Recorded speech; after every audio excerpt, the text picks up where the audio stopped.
primer libro de Samuel, capítulo 18, versículos del 5 al 15, nos dice la Escritura que salía David a donde quiera que Saúl le enviaba y se portaba prudentemente, y lo puso Saúl sobre gente de guerra, y era acepto a los ojos de todo el pueblo y a los ojos de los siervos de Saúl.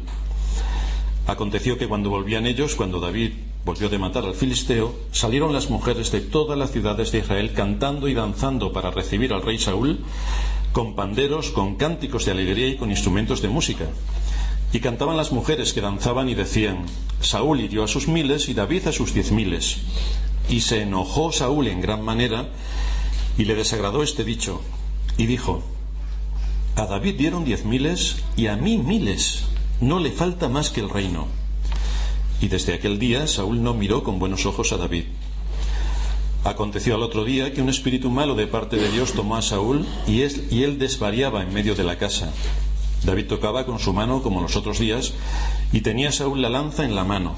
Y arrojó Saúl la lanza diciendo: clavaré a David en la pared, pero David lo evadió 2 veces. Mas Saúl estaba temeroso de David, por cuanto Jehová estaba con él, y se había apartado de Saúl. Por lo cual Saúl lo alejó de sí, y le hizo jefe de 1000, y salía y entraba delante del pueblo. Y David se conducía prudentemente en todos sus asuntos, y Jehová estaba con él. Y viendo Saúl que se portaba tan prudentemente, tenía temor de él. En nuestro último sermón estuvimos considerando algunos de los rasgos de la personalidad de Saúl, donde sobresalen algunos pecados que no han sido mortificados y que nos irán dando las pistas necesarias para saber que este hombre no era creyente, porque su conducta nos está exponiendo a esto continuamente. Saúl percibió que David era altamente considerado por la gente al escuchar que cantaban: Saúl mató a sus 1000 y David a sus 10.000. Esto le produjo celos, a lo cual se le añade sus comentarios de temor de que podría perder el reino. Así que empezamos aquí a ver, decíamos la semana pasada, uno de los pecados que sobresalen en Saúl: su orgullo.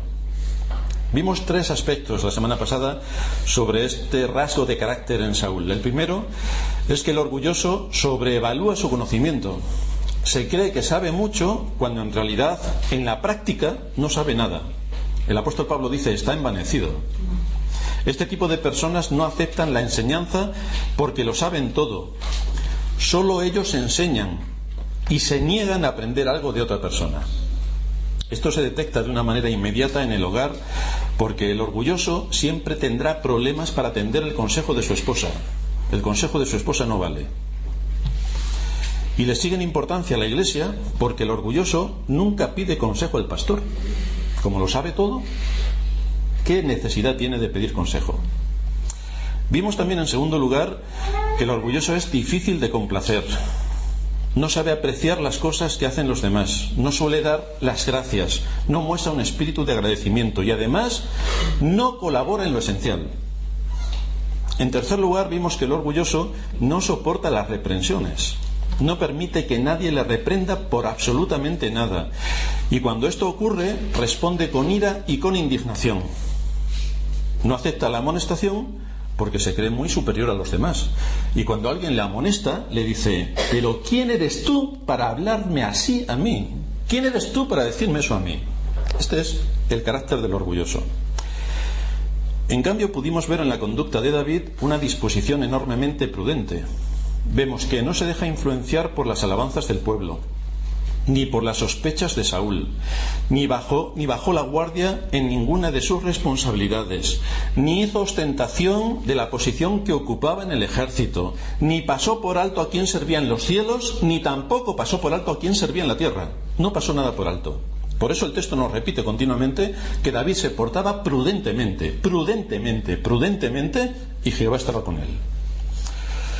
Si a Saúl le podemos identificar con un espíritu orgulloso, a David le podemos identificar con un espíritu prudente. Hoy vamos a ver algunos aspectos del contexto donde se va a desarrollar la vida de David con Saúl y sus relaciones. Y lo primero que sobresale en nuestro texto es algo que subyace y que se manifiesta a lo largo de todas las Escrituras. Y es que Dios nos muestra que si dejamos sueltas nuestras emociones, van a condicionar nuestra conducta. Y esto es lo que vamos a desarrollar. Si no piensas y asumes lo que es tu deber, ocurrirá que lo que haces va a determinar lo que piensas. Esto parece un trabalenguas, pero la gente del mundo está haciendo lo que quiere. Porque hace lo que quiere, le viene al pensamiento otras cosas distintas a las que son su deber y lo que entra dentro de la legalidad. Lo que Dios hace en la conversión es transformar nuestro entendimiento. Es la primera obra que hace. Transforma nuestro entendimiento de manera que tengamos una mente dispuesta a entender y que ese conocimiento llegue a cambiar nuestras vidas en la práctica. Porque entendemos lo que es la palabra de Dios, porque entendemos la ley de Dios, porque entendemos cuál es la voluntad de Dios, nuestras vidas son transformadas. Pero porque lo entendemos. Y entonces nuestras conductas empiezan a regularse de acuerdo a lo que hemos aprendido en las Escrituras. Los impíos lo hacen al revés. Hacen las cosas sin pensar, y como las hacen sin pensar, siguiendo sus deseos, esto les condiciona su mente. Y es exactamente lo contrario lo que hace el Evangelio. Nos muestra la Escritura desde sus inicios que el ser humano está corrompido por naturaleza, por hacer lo que hace según sus deseos, y por lo tanto sus deseos le condicionan su conducta, y su conducta le condiciona su forma de pensar. Si yo estoy delinquiendo, esto es fruto de mis deseos, y esa conducta va a determinar mi forma de pensar, de manera que justificaré mi pecado, cauterizaré mi conciencia y no recibiré ninguna de las señales de alerta de mi mente para corregir mi conducta, porque es la conducta la que está condicionando mi forma de pensar. Por eso la conversión, repito, empieza en la mente, renovándola, de manera que pone en el lugar que le corresponde al entendimiento, y de ahí que la conducta sea corregida. Dice el apóstol Pablo en Romanos 6:17, pero gracias a Dios, que aunque erais esclavos del pecado, habéis obedecido de corazón a aquella forma de doctrina a la cual fuisteis entregados, y libertados del pecado, vinisteis a ser siervos de la justicia.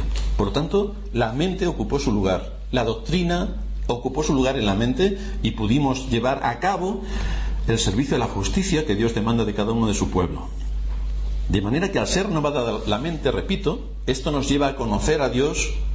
Habrá evidencias de que la salvación se ha operado, habrá una disposición a la obediencia, y esto mostrará que realmente hemos sido salvados. Porque hemos sido salvados y Dios ha restaurado el entendimiento, ya no podemos tener una conducta como la de los paganos. No podemos tener una conducta como la de los paganos. De manera que el conocimiento nos lleva a amar a Dios. El conocimiento nos guía para que nuestros sentimientos sean bien dirigidos, para que nuestras emociones también sean bien dirigidas, y por lo tanto podamos obedecerle de acuerdo a lo que Él ha determinado con precisión en su voluntad revelada, que son las Escrituras. Esto parece muy sencillo. Vamos a ver si es tan sencillo. Desde la primera familia que aparece en el mundo, Dios nos ha dado a entender que si no tenemos cuidado, nuestro comportamiento va a determinar nuestra forma de pensar. Esta es una idea muy sencilla, pero de suprema importancia. El gran engaño que hay respecto a cómo se desarrolla esta particularidad en el mundo hace que muchos jóvenes y adultos se compliquen su vida buscando emociones que les hagan sentir bien. Pero estas emociones les llevan a vivir vidas desordenadas, porque su conducta está condicionando su forma de pensar. Los centros de salud mental intentan arreglar con parches esta situación, pero Dios ya nos ha declarado cómo nuestra conducta influye sobre nuestras emociones, sobre nuestros sentimientos, e influye sobre nuestra mente, nuestra conducta. Es al revés lo que hace el Evangelio. Si nos vamos a Génesis capítulo 4, versículos 6 y 7, estoy dando toda esta introducción para que luego lleguemos a Saúl y veamos lo que le pasa. En Génesis 4, de los versículos 6 al 7, Dios le pregunta a Caín por su semblante. ¿Por qué ha decaído tu semblante? Es decir, ¿por qué estás abatido? Porque el rostro de Caín reflejaba una situación de decaimiento. Y si buscamos la razón, encontraremos que era una consecuencia de que el Señor no se había agradado de su sacrificio, porque él no había sacrificado según Dios lo había ordenado. Dios estableció que la ofrenda para la expiación del pecado debía ser el sacrificio de un cordero que debía derramar su sangre. Y eso es lo que hizo Abel. Pero Caín era más inteligente que Dios. Eso es lo que Dios ha dicho. Pero yo voy a ofrendar los frutos de la tierra. Y como Dios no se agradó, nos dice el versículo 6 de Génesis 4, Dios le dijo a Caín: ¿por qué te has ensañado y por qué ha decaído tu semblante? Si bien hicieras, no serás enaltecido, y si no hicieres bien, el pecado está a la puerta. No tienes que obedecer la voluntad de Dios, y esto es lo que Dios ha establecido. ¿Por qué no haces lo que Dios ha establecido? Y todos nosotros diremos: evidentemente Caín estaba pecando porque no hizo lo que Dios le dijo. Todos estamos de acuerdo, ¿verdad? Vamos a ver si con el resto de cosas mantenemos el mismo criterio. Por lo tanto, la pregunta que subyace aquí con el tema de Caín es: ¿qué es lo que ha traído estos sentimientos a tu alma que ha decaído tu semblante? La respuesta es que no realizó el sacrificio como Dios había demandado. Lo que Caín hizo no agradó a Dios, lo cual afectó a sus emociones. Se sintió mal, porque a Dios no le gustó lo que él había hecho. Si hubiera hecho lo recto, es decir, si hubiera pensado en obediencia a Dios y hubiese hecho lo recto, no estaría en ese lugar. Pero como su conducta siguió sus deseos y no la obediencia a la voluntad de Dios, se situó en este lugar de alejamiento, y por tanto su rostro fue completamente otro, porque no estaba en orden con lo que Dios había establecido. Pero a Caín no le pesaba su mal proceder fruto de la desobediencia, sino que le pesaba que Dios no le favoreciese. Eso es lo que le pesaba. De manera que su conducta afectó a su forma de pensar, y ya sabemos a dónde le llevó esta disposición de su corazón: a matar a su hermano. Esta es la secuencia de las cosas. Muchos dirán: pero ¿no es el corazón lo que importa? ¿No hizo Caín algo bueno porque lo hizo de corazón? Entonces muchos, para justificar su pecado, dicen que lo hacen de corazón. Pero el asunto no es si yo lo hago de corazón, el asunto es si yo obedezco a Dios. Y luego, aparte de obedecer a Dios, lo tengo que hacer con un corazón dispuesto. Pero no podemos alejar una cosa de la otra. La obediencia a Dios es lo primero, y después una disposición de corazón para hacerlo con alegría es lo que Dios demanda. Vemos, si buscamos argumentos para Caín, vemos que él se estaba esforzando. Caín no se quedó inmóvil y no hizo ningún sacrificio. No. Él buscó qué cosas tenía que sacrificar. Él se esforzó, contribuyó con aquello que era suyo, usó sus recursos, su tiempo, sus bienes para llevar a cabo ese sacrificio. Usó muchas cosas. Sin embargo, ¿este sacrificio es lo que Dios le estaba pidiendo? Bueno, pero es que hemos trabajado mucho. ¿Pero es eso lo que Dios te está pidiendo? Como no pensó lo que debía hacer en obediencia a Dios, acabó siendo determinante su mala conducta, que afectó a su mente, y por eso hizo lo que hizo. De manera que, actuando en contra de la voluntad de Dios y queriendo imponer la suya, porque según su criterio era la mejor, aún así pensaba que Dios iba a bendecirle, y por eso demudó su semblante. Esto es también lo que ocurrió con otro ejemplo que aparece en las escrituras con Nadab y Abiú, los hijos de Aarón. ¿Por qué, en vez de obedecer a Dios, manteniéndose en sintonía con los mandatos divinos, actuaron en contra de lo establecido, poniendo fuego extraño en el altar, si Dios no lo había mandado? ¿Por qué? Bueno, pero tenían buena intención, tenían muy buena intención. Ellos también usaron sus recursos, posiblemente su dinero, su tiempo, para llevar a cabo esta ofrenda al Señor, pero siguiendo sus deseos, donde su conducta determinó su forma de pensar, y por eso hicieron lo que hicieron, porque no estaban pensando. Si el deseo es lo que nos mueve, eso va a condicionar nuestra conducta, y nuestra conducta nos llevará a la desobediencia. Así que si no piensas lo que es tu deber hacer, lo que haces determinará lo que piensas. Y aquí encontramos a Saúl. Este hombre nos aporta elementos importantes de cómo sus sentimientos y sus emociones le sacaron de la realidad para conducirlo a la más tremenda miseria. Pero esto no ocurrió así. Esto lleva su tiempo. Nos dice el versículo 9 de nuestro texto de 1 de Samuel 18, que desde aquel día Saúl no miró con buenos ojos a David. Y el versículo 15 nos dice que viendo Saúl que se portaba tan prudentemente, tenía temor de él, tenía temor de David. Aquí vemos cómo empezó a experimentar Saúl miedo de David después de haber tenido una victoria memorable sobre sus más mortales enemigos, los filisteos, y haber vencido al gran Goliat. En esta situación Saúl empezó a sentirse amenazado por David, que también tocaba el arpa delante de él. Y David no había mostrado absolutamente nada sospechoso para que Saúl manifestase esos sentimientos de ira y actuase contundentemente contra David. Veréis que en nuestro texto, repito, se nos dice una y otra vez que David era prudente en todo, prudente. Una de las características de David y una de las características que todo aquel que se llame cristiano debe fomentar. Como la pauta de conducta de Saúl era pecaminosa, esto determinó cómo pensaba, y por lo tanto podemos ver un argumento de agresividad en su conducta. Así, si nos vamos un poco más adelante, al capítulo 19, el versículo 1, veremos que habló Saúl a Jonatán su hijo y a todos sus siervos para que matasen a David.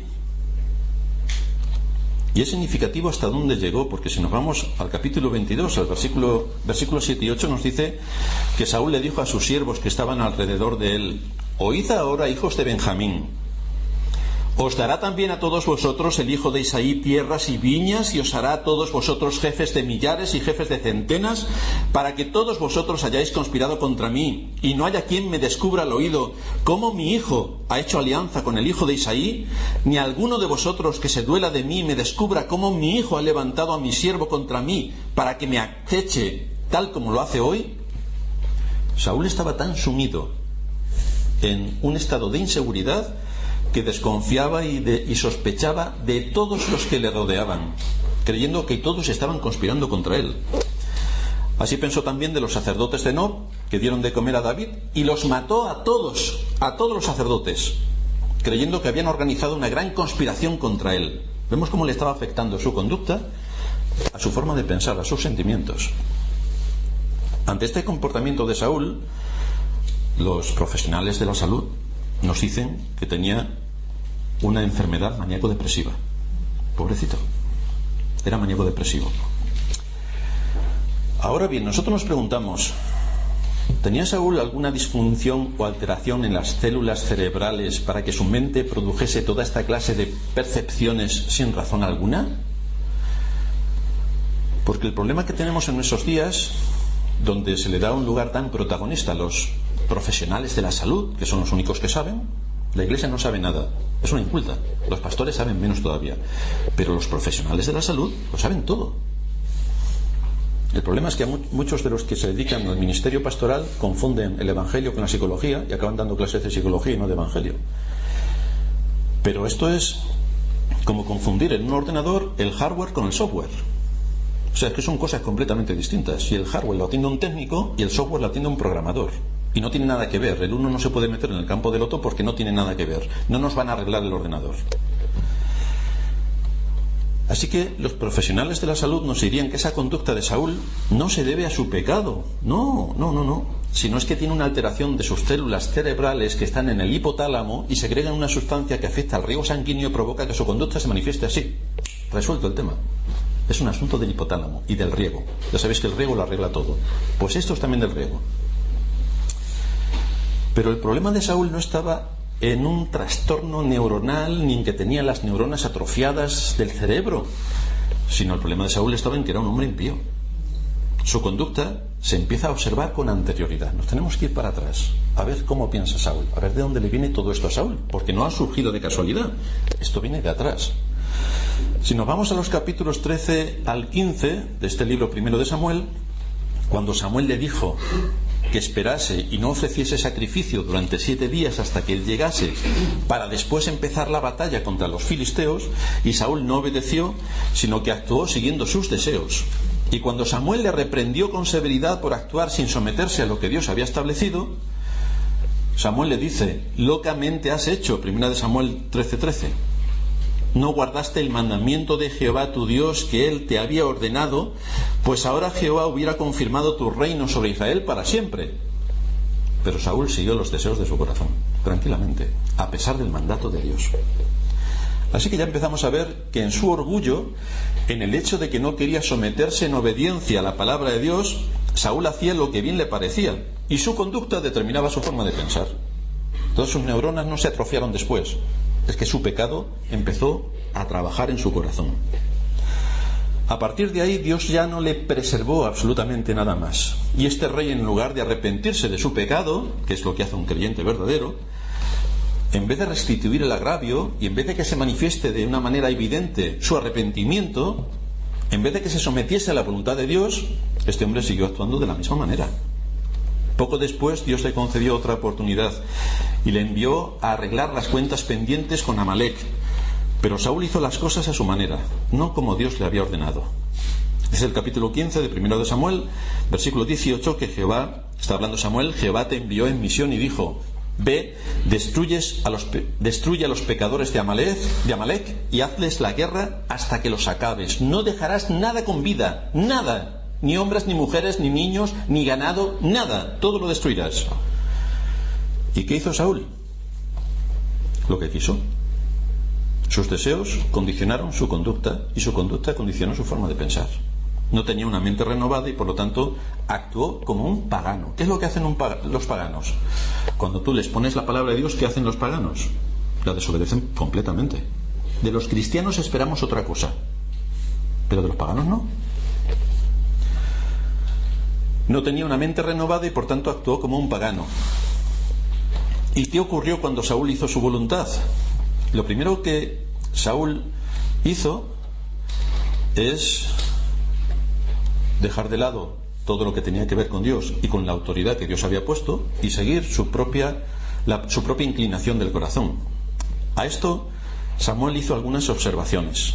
Si nos vamos a 1 de Samuel 15, a partir del versículo 13 leemos que vino Samuel a Saúl y Saúl le dijo: bendito seas tú de Jehová, ya he cumplido la palabra de Jehová. Recordamos que la palabra de Jehová es que matase a todos los amalecitas, niños, mujeres, hombres, animales, todo. Y él dice: ya he cumplido la palabra de Jehová. Samuel entonces dijo: pues qué balido de ovejas y bramido de vacas es este que yo oigo con mis oídos. Ya he cumplido la palabra de Jehová. ¿Y entonces? Y Saúl respondió: de Amalek los han traído, yo no, ellos, porque el pueblo perdonó lo mejor de las ovejas y de las vacas para sacrificarlas a Jehová tu Dios, pero lo demás lo destruimos. Entonces lo que Dios me ha dicho no lo he obedecido, porque es que yo quiero sacrificar a Jehová. ¿Creéis que podríamos excusar a Saúl de lo que ha hecho, de la conducta que ha manifestado, porque lo hizo con un buen motivo? Es decir, que él preservó a las ovejas y las vacas para el sacrificio. ¿Podemos excusarle? ¿Podríamos excusarle? Recuerda bien lo que vas a responder, tanto si dices sí como si dices no, porque luego iremos a otros asuntos que te van a afectar personalmente y esperamos que digas lo mismo. Así que por favor, si dices sí o si dices no, mantén ese mismo criterio para cuando te toque a ti. A ver si mantienes la misma posición. Desde luego Samuel entiende que no hay ninguna excusa.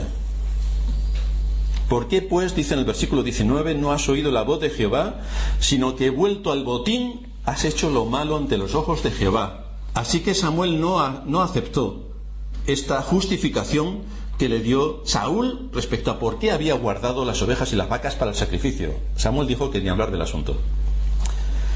Así que seguimos con un patrón de conducta que pone por encima de sus deberes y lo que se espera de él en obediencia a Dios, ya que es del pueblo de Israel, su increíble orgullo y soberbia. Y entonces Samuel declara unas palabras solemnes que no debemos olvidar jamás. ¿Se complace Jehová tanto en los holocaustos y víctimas como en que se obedezca a las palabras de Jehová? Es que me ha costado mucho. Fíjate lo que le costó a Caín, que tuvo que coger los recursos de la tierra, usar su tiempo, su energía, ponerlo en altares y hacer una especie de sacrificio profano. Pero le costó mucho. Y a Nadab y Abiú también le costó mucho. Y a ellos también. No matar a todo, pues también le costaría bastante. ¿Se complace Jehová tanto en los holocaustos y víctimas como en que se obedezca la palabra de Jehová?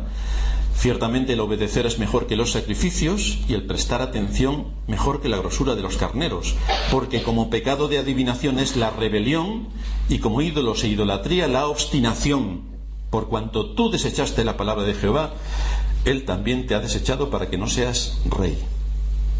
Por lo tanto, aquí vemos la conducta anterior de Saúl. Ya vemos cuál es su patrón de conducta. Una persona desobediente a la palabra de Dios, que no reconocía a la autoridad que Dios había establecido, que no aceptaba los mandatos de Dios, que seguía haciendo su propia voluntad, por lo cual lo que está manifestando no es que tiene una enfermedad maníaco-depresiva, está manifestando su pecado. Esto la Escritura lo denomina pecado. Pecado de soberbia y pecado de orgullo, que como no fue corregido, siguió alimentándose desmedidamente, llevándole al delirio y atribuyéndole a quienes le rodeaban acciones o hechos que nada tenían que ver con la realidad, pero eran su delirio, en su terrible pecado. En vez de arreglar sus asuntos con Dios y pensar en su pecado, su voluntad fue la de atentar contra David, que era uno de sus fieles siervos. Sus emociones le llevaron a que tuviera miedo, después inseguridad, después sospecha y después el mandato de acabar con la vida de David, asesinato. ¿Qué nos encontramos en el fondo de toda esta conducta?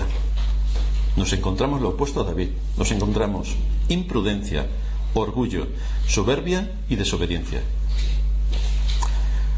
La conducta de David, como estamos viendo, es exactamente la opuesta. Se repite continuamente su prudencia.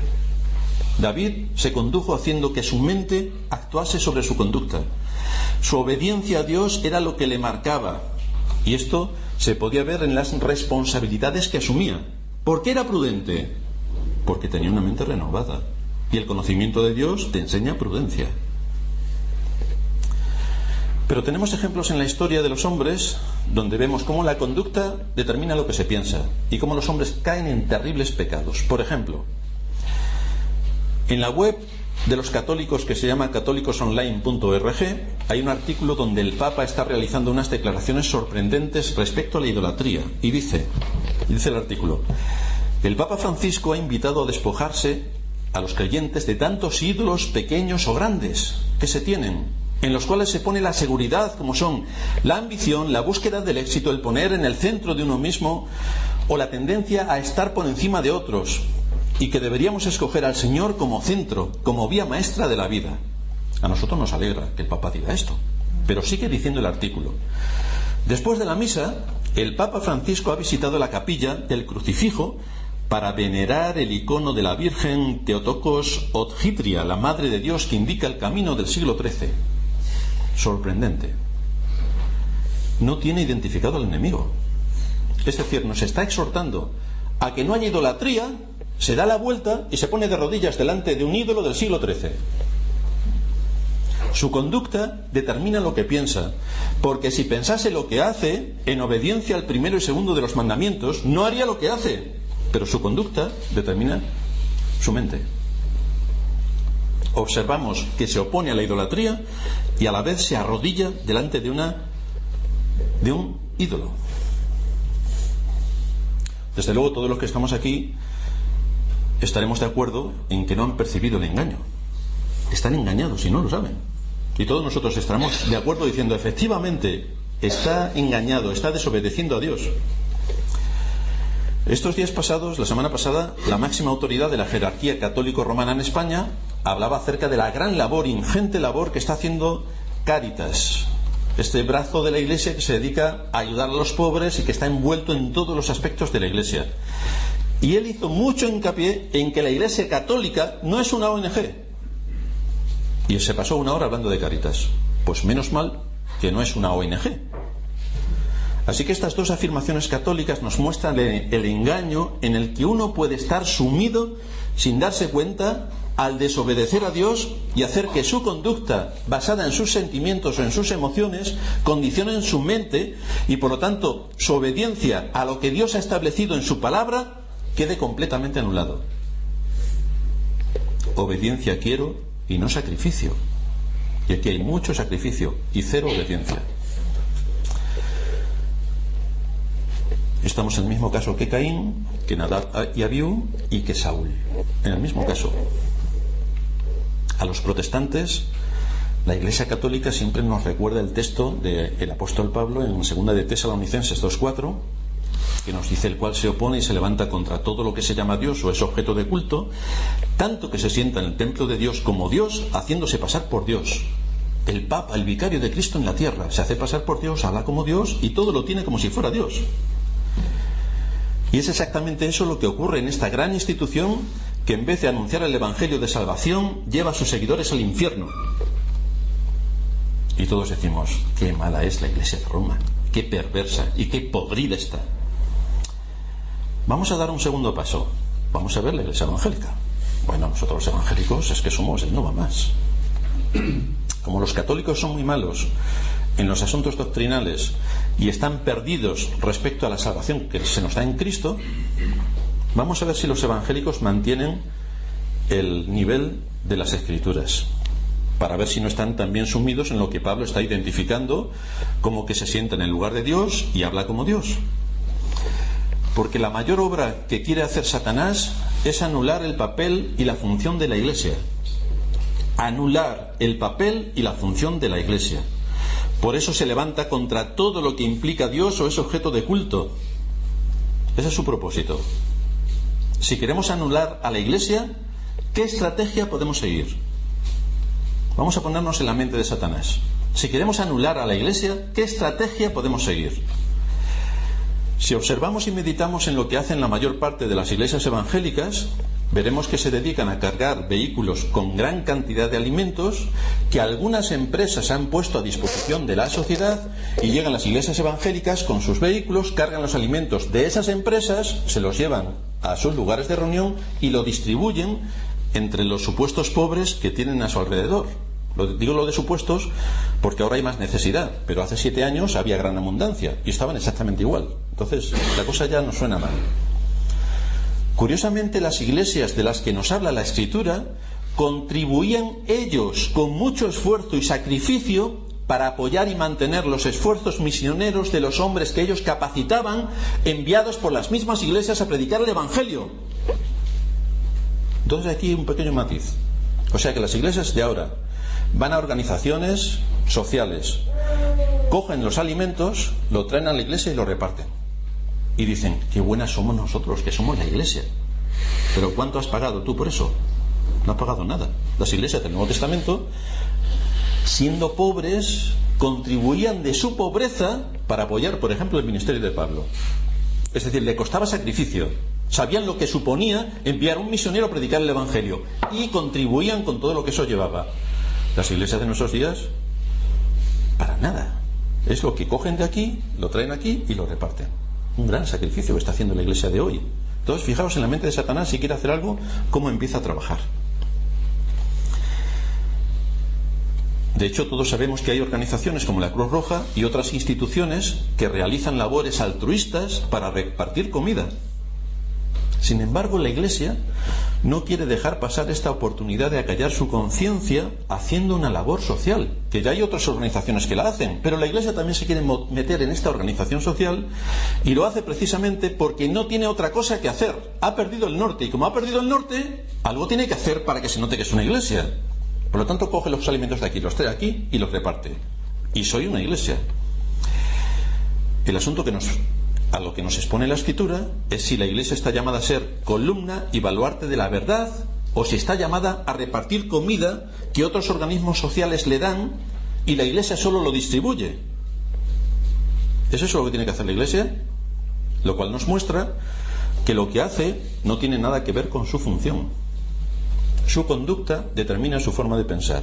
Se mueve por sus deseos, no por obediencia a la palabra de Dios, que le dice que tiene que ser columna y baluarte de la verdad. No. Sus deseos es que quiere ser buena. Y en el mundo en el que vivimos, ser bueno es, toma, ¿cuántos alimentos reparto? Reparto no, mentirosa. Los estás cogiendo de otro sitio y los estás trayendo aquí para repartirlos, que es distinto. No haces ningún esfuerzo, ni ningún sacrificio de tu bolsillo. El bolsillo lo ponen otros. De manera que se evidencia la desobediencia colosal que muestra la palabra de Dios, como Caín, como Nadab y Abiú y como Saúl. Así que por una parte la Iglesia se amputa los pies para no ir a predicar el Evangelio de Cristo con rigor. Cuán hermosos son los pies de aquellos que anuncian la salvación. La Iglesia no, porque está repartiendo arroz. No lo olvides, esa es nuestra labor, repartir arroz y comida en el entorno donde Dios nos ha puesto, cogiendo la comida, eso sí, de otras instituciones. Así que por una parte, repito, la Iglesia se amputa los pies para no ir a predicar el Evangelio. Pero veamos a ver si se amputa la cabeza, porque también lo hace. Se levantan en el entorno evangélico grandes organizaciones paraeclesiales donde entre sus figurantes hay pastores, expastores, ovejas, esovejas, gente del mundillo evangélico, aportando sus grandes ideas y todo lo que ellos quieren contribuir para hacer una gran labor de predicar el Evangelio. Resulta que todos esos que están ahí no hacen nada en su iglesia, pero sí en una organización paraeclesial. Les gusta pertenecer a este tipo de organizaciones, porque te dan una nueva dimensión. Me pregunto si es consciente de lo que está haciendo y si no está siguiendo los pasos de Saúl, de Nadab y Abiú y de Caín. Me lo pregunto. Me pregunto por qué razón, si Dios ha determinado con precisión que es la Iglesia la que tiene una función específica, resulta que la Iglesia acaba haciendo lo que no es su función, convirtiéndose en una ONG. Y a la vez otras organizaciones que no son Iglesia acaban haciendo la función de la Iglesia, como es esta gran coalición, que se dedican a predicar lo que a ellos les parece. Me pregunto si esto no es quitarle la cabeza a la Iglesia. Y entonces vuelvo a leer el texto de Pablo, el cual se opone y se levanta contra todo lo que se llama Dios y es objeto de culto, tanto que se sienta en el templo de Dios como Dios, haciéndose pasar por Dios. De una parte, se le cierra a la Iglesia la boca, porque ya no predica. Están las grandes organizaciones paraeclesiales que predican. Y por otra parte, se le amputan sus pies para que no lleve el mensaje del Evangelio, porque se dedica a labores humanitarias. ¿Y entonces qué nos queda de la Iglesia? Si queremos acabar con la función de la Iglesia, ¿qué haríamos en caso de ser Satanás? Pues efectivamente lo que está haciendo. Efectivamente. Organizaciones como esta marcan una línea de pensamiento en el mundo cristiano.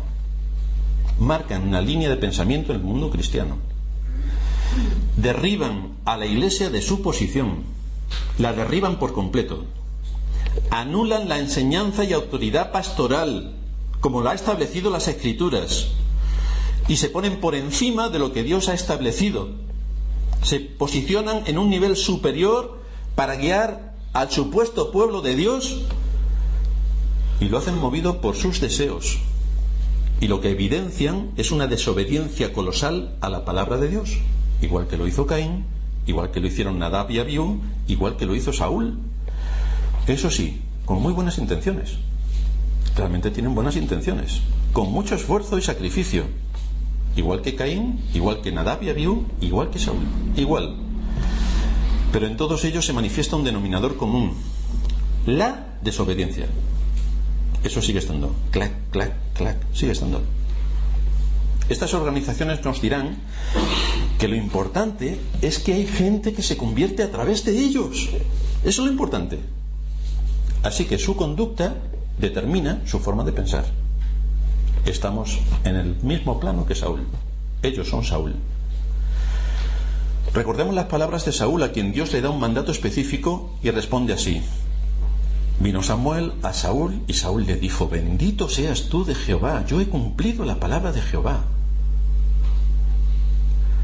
Estas organizaciones nos dirán: yo he cumplido la palabra de Jehová, de ir a predicar el Evangelio a todo el mundo. Lo que pasa, querida organización, es que tú no tienes ese papel, ni tienes ese oficio, lo tiene la Iglesia. Por lo tanto, te has equivocado. Samuel entonces dijo: ¿qué balido de ovejas y bramido de vacas es este que yo oigo con mis oídos? Y Saúl respondió: de Amalec los han traído, porque el pueblo perdonó lo mejor de las ovejas y de las vacas para sacrificarlas a Jehová, tu Dios. Es decir, la respuesta de Saúl a la desobediencia está justificada porque eran para el sacrificio. Entonces está justificado. Y la respuesta de este tipo de organizaciones es que hay mucha gente que se convierte, por lo tanto está justificado el que podamos desobedecer sin problema la palabra de Dios. Estamos justificados para despreciar a la institución que Él ha puesto, que es la Iglesia, y hacer nosotros lo que nos parezca oportuno, porque tenemos muy buenas ideas para lograr grandes propósitos a expensas de lo que Dios ha establecido. Lo que Dios ha establecido no nos importa, pero nosotros tenemos grandes propósitos para que la gente se convierta. La respuesta de Samuel: ¿se complace Jehová tanto en holocaustos y víctimas como en que se obedezca la palabra de Jehová? Ciertamente el obedecer es mejor que los sacrificios y el prestar atención mejor que la grosura de los carneros, porque como pecado de adivinación es la rebelión y como ídolos e idolatría la obstinación. Es bastante claro el asunto. Y entonces cuando empezamos a ver lo que hace la Iglesia Católica, que les decimos, los acusamos con todos nuestros dedos, y empezamos entonces a señalar a la Iglesia evangélica, vemos que está en la misma situación, porque el pecado es muy sutil. Si alguien nos quiere engañar, nos engaña para que no notemos la diferencia. Pero el cristiano tiene que saber discernir y tiene que saber entrar a lo profundo de la cuestión. Tiene que saber discernir. Las emociones, por tanto, determinan la conducta, y la conducta determina mi forma de pensar. Vamos a dar una vuelta de tornillo más. La mala, malísima Iglesia Católica, la reprobable Iglesia Evangélica, y ahora yo. Vamos a ver cada uno de nosotros.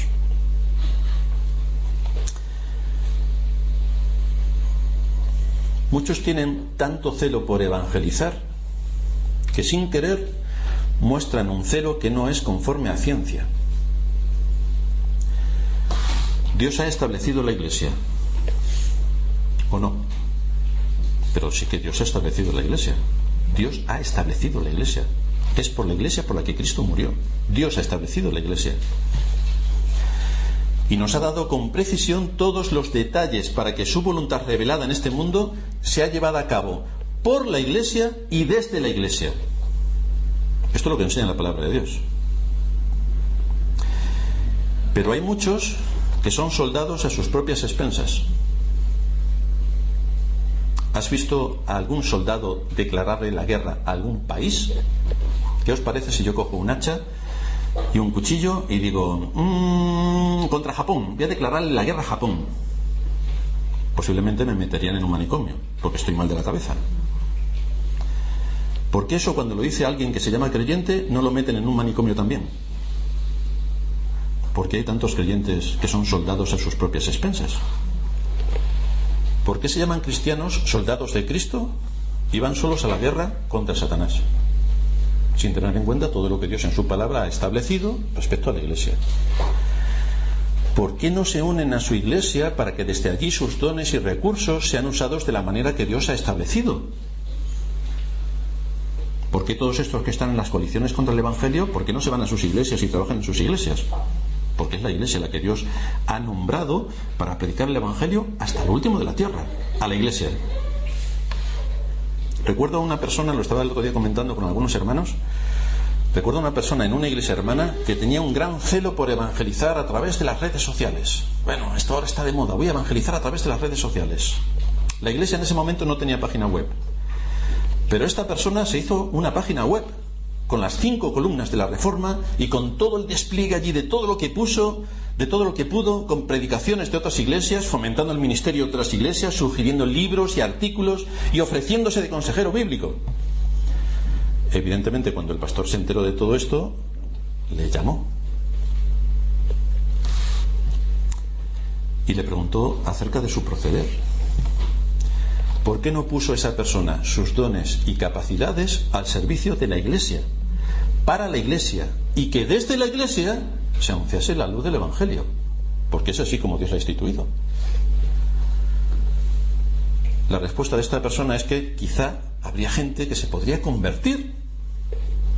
El asunto es, ¿se complace Jehová tanto en los holocaustos y víctimas como en que se obedezca a la palabra de Jehová? ¿Qué es lo que Dios ha establecido? Pero es que a mí me parece mejor. Sí, Saúl, ¿qué es lo que Dios ha establecido? Por cierto, al cabo de unos años esta persona acabó en el mundo, con lo cual su conducta determinó su forma de pensar. Lo que todo ese tipo de conducta dice es: sígueme, yo soy el líder. Cuando eso es totalmente falso. Quien lidera es la Iglesia, no los soldados sueltos, la Iglesia. La pregunta que nos seguimos haciendo es, ¿no ha establecido Dios a la Iglesia con sus señales de identidad y autoridad? ¿No lo ha establecido Dios? Entonces, ¿por qué razón se desoye este mandato? ¿Por qué razón? ¿Por qué hay una gran masa de creyentes que, en vez de situarse en el contexto de la Iglesia, para los asuntos que son explícitamente de la Iglesia, según el mandato preciso de Dios en las Escrituras, se dedican a ser soldados a sus propias expensas, organizando reuniones según su criterio, sin que la Iglesia participe? Webs según su criterio, sin que la Iglesia le preocupe. Consejería según su opinión, sin que la Iglesia tenga ni idea de lo que está haciendo. Eventos religiosos, según lo que mejor ayuda a su enaltecimiento. Y con todo esto no se están dando cuenta que provocan la deshonra de Dios y de la Iglesia. ¿No se dan cuenta? Qué malos son los católicos, que dicen que no tenemos que adorar e idolatrar y se ponen de rodillas delante de un ídolo. Qué mala es la Iglesia evangélica, que dicen que tenemos que ir a predicar hasta el último de la tierra y se dedican a repartir arroz. ¿Y yo? ¿Y yo? Todos dirán desde luego que a través de lo que hacen a expensas de la Iglesia, Dios les bendice y trae a pecadores. Pero vamos a recordar la pregunta que nos hicimos en el caso de Saúl. ¿Os acordáis que todos pensabais que a la pregunta diríais sí cuando os preguntaba, ¿podríamos excusar a Saúl de su conducta porque perdonó a las ovejas y a las vacas con un buen motivo, que es el del sacrificio? Y estoy seguro que todos pensaríais que no podemos justificar a Saúl. Y además, no solamente es que nosotros pensamos que no le podemos justificar, es que Samuel no lo hizo, no le justificó, sino que le acusó de desobediencia, y por eso le costó el reino. Entonces, si nosotros pensamos esto de Saúl, ¿qué piensas de ti? ¿Qué piensas de ti? Si tú tienes una iglesia, deberías someterte al ministerio de la iglesia. Deberías trabajar para tu iglesia. Deberías luchar desde tu iglesia.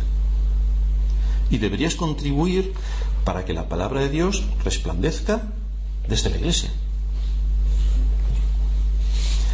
Pero no le hagas la competencia a la iglesia.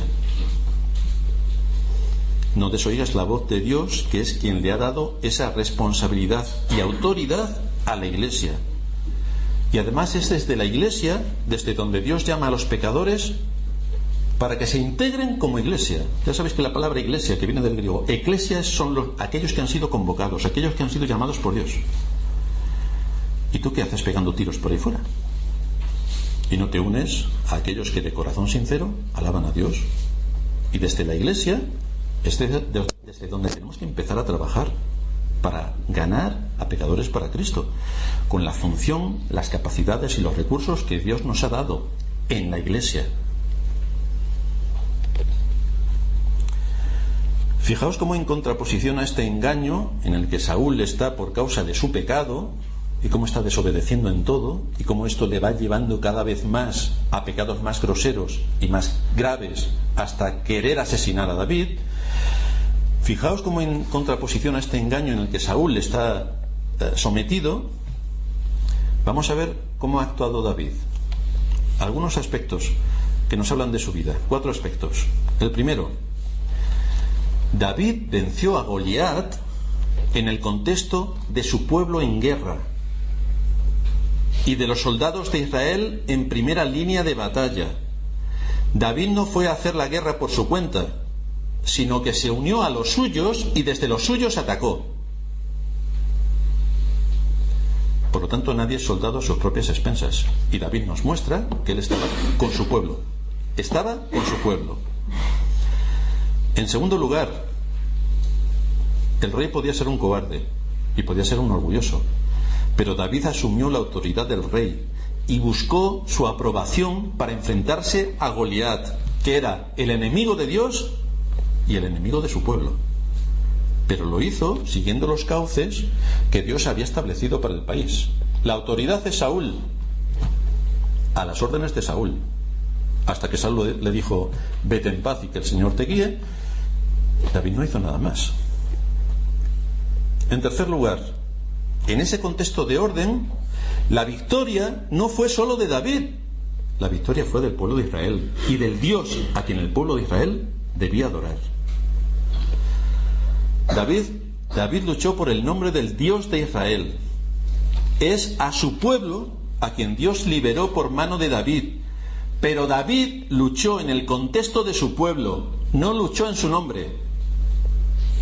Luchó como israelita, que formaba parte del pacto. Y desde allí atacó a Goliat. Y en cuarto lugar, David actuó con absoluta prudencia. Hizo que su mente determinase su conducta y por eso honró a Dios y fue útil a su generación. 4 aspectos importantes que no podemos olvidar de la conducta de David y otros muchos aspectos importantes que debemos recordar de la conducta de Saúl. La pregunta que nos queda para finalizar es: ¿tú dónde luchas? ¿Dónde luchas? ¿Eres un soldado a tus propias expensas? ¿Haces lo que te parece oportuno? ¿De espaldas a la iglesia? Porque es que tú eres diferente del resto de 7.000 millones de personas que poblan el mundo y de lo que Dios ha establecido en la iglesia. Tú eres diferente. Tú eres libre. ¿Te unes a tu iglesia según el mandato de Dios o luchas fuera de tu iglesia según la inclinación de tu corazón? Porque aquí no hay mucho más que elegir. ¿Es una mente renovada la que te dirige o es un corazón engañoso el que te manipula? El apóstol Pablo termina diciendo: considera lo que digo y el Señor te dé entendimiento en todo. Así que considera lo que digo. Piensa lo que aquí hemos expuesto. Piensa lo terrible de este sutil engaño. Y piensa si es primero la obediencia a Dios o tus deseos por salvar al mundo. Tus deseos tienen que estar sometidos a la palabra de Dios. Y en obediencia a Dios y en medio de tu iglesia, Dios será glorificado. Pero no a expensas de la iglesia. Vamos a terminar en oración.